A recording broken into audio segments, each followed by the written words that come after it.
Les crises économiques et les catastrophes environnementales ne sont pas des causes mais des conséquences, affirme un banquier un peu singulier, Ettore Gotti Tedeschi, économiste, financier et ancien directeur de l'Institut des œuvres religieuses, la Banque du Vatican, qui a bien voulu nous accorder une longue interview qui mêle économie et foi chrétienne, la Banque du Vatican qui avait été accusée de blanchiment d'argent. Monsieur Ettore Gotti Tedeschi, bonjour. Merci d'être avec nous sur Euronews.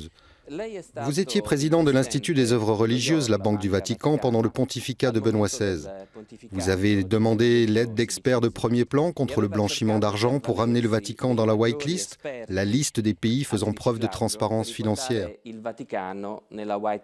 Pourquoi le Vatican n'a-t-il pas accepté votre plan ? Beaucoup de gens au Vatican ne comprenaient pas ce qui était arrivé après le 11 septembre 2001 et n'avaient pas compris que les nouveaux règlements internationaux qui régissent les systèmes bancaires allaient devenir beaucoup plus stricts. Deuxièmement, de nombreuses personnes au Vatican craignaient une perte de souveraineté en acceptant de se plier à ces nouvelles normes internationales.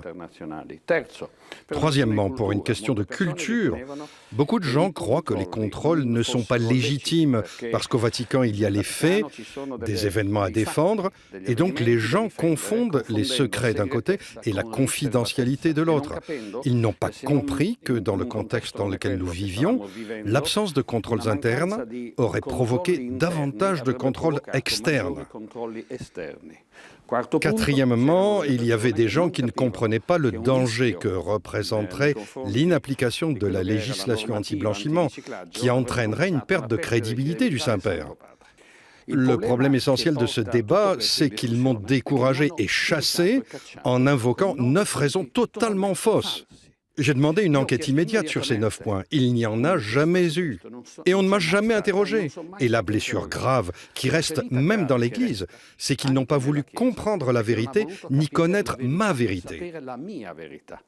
Mais quand vous avez été brutalement limogé, vous avez eu peur pour votre sécurité et vous avez également compilé un dossier sur les secrets de la Banque du Vatican.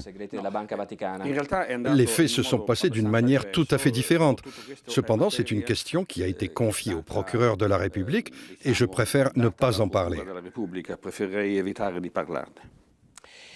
Moneval, le comité d'experts du Conseil de l'Europe pour l'évaluation des mesures de lutte contre le blanchiment d'argent, a toujours identifié de nombreuses lacunes dans les finances du Vatican, en particulier dans le domaine du blanchiment. À votre avis, le pape François est-il en mesure d'arranger les choses ?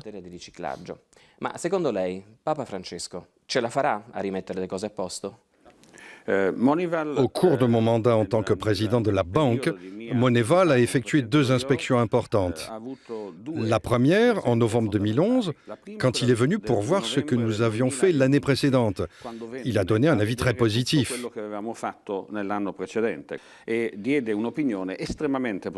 Puis, un mois après, en décembre 2011, la loi au Vatican a changé contre toute attente. 4 points du texte ont été modifiés, et en particulier le rôle de l'autorité de contrôle. Le scandale Vatilix a éclaté à ce moment-là et une banque JP Morgan a clôturé son compte au Vatican, ce qui a eu un énorme retentissement médiatique. Moneval revient en Italie une nouvelle fois et en avril 2012, il a écrit un 2e rapport dans lequel il dit « Vous avez fait un pas en arrière, mais un mois plus tard, je n'étais déjà plus là ». Pensez-vous qu'au sein de la Banque du Vatican, les malversations continuent ? Je ne sais pas du tout. Mais s'il n'y a pas de loi ni de procédure et s'il n'y a pas d'autorité de contrôle, c'est évident qu'il y a un risque. En tout cas, le pape François pourrait résoudre le problème ? Si le pape François veut vraiment prendre des mesures et pas seulement faire des effets d'annonce sur d'éventuelles réformes, il doit se renseigner sur ce qui est arrivé.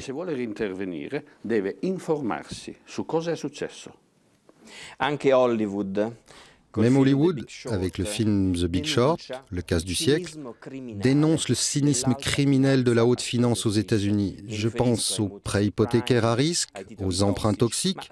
Mais à votre avis, est-ce qu'il suffit qu'un banquier soit animé de bons sentiments pour désamorcer les conséquences néfastes de ses agissements ? Dans ce cas précis, le comble du cynisme ne vient pas du milieu bancaire, mais de l'environnement des hommes politiques, qui, pour lutter contre la crise, la chute du PIB et pour relancer l'espoir de réduire la dette sans procéder à un véritable désendettement, ont déclenché le fameux instinct animal des banquiers qui voulaient pouvoir agir librement. La responsabilité est personnelle, M. Valenti. Il n'y a pas une responsabilité collective. Chaque personne doit savoir si ce qu'il fait est bon ou pas bon pour lui-même et pour le bien commun.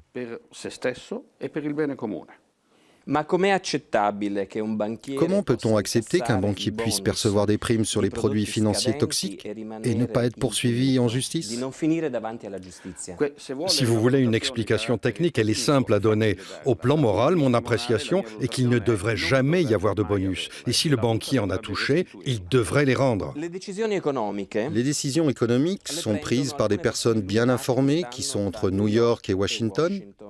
À Bruxelles, ils envoient leurs conclusions avec une note où ils écrivent « tout doux, à faire ».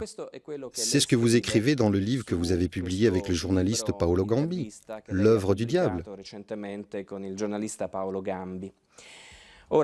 Alors je vous demande, au niveau international, pensez-vous que l'Europe compte pour du beurre? Je crois qu'aujourd'hui, nous devrions nous poser cette question. Mais qui est-ce qui compte? Aujourd'hui, personne ne sait où se trouve le pouvoir. L'Europe pourrait avoir un très grand avantage, celui d'être un point d'équilibre. Elle pourrait soutenir la stratégie des États-Unis, qui sont très inquiets à cause de l'Asie, dont la croissance explose. Ou bien l'Europe pourrait faire ses propres choix. L'Europe est un élément clé en ce moment, à mon avis, dans ce système de réorganisation des pouvoirs géopolitiques. Mais qu'est-ce que l'Europe? Je n'ai pas compris à quoi correspondait l'Europe et qui est l'Europe. Si l'Europe, c'est l'Europe de Bruxelles, nous sommes mal barrés. Mais si l'Europe, c'est l'Allemagne, alors nous sommes encore plus mal barrés.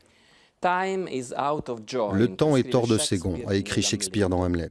Ces quelques mots me semblent révélateurs de ce qu'il se passe dans le monde, dans de nombreux domaines, et sans doute depuis des siècles. Mais croyez-vous vraiment que les religions et la morale puissent arranger la situation?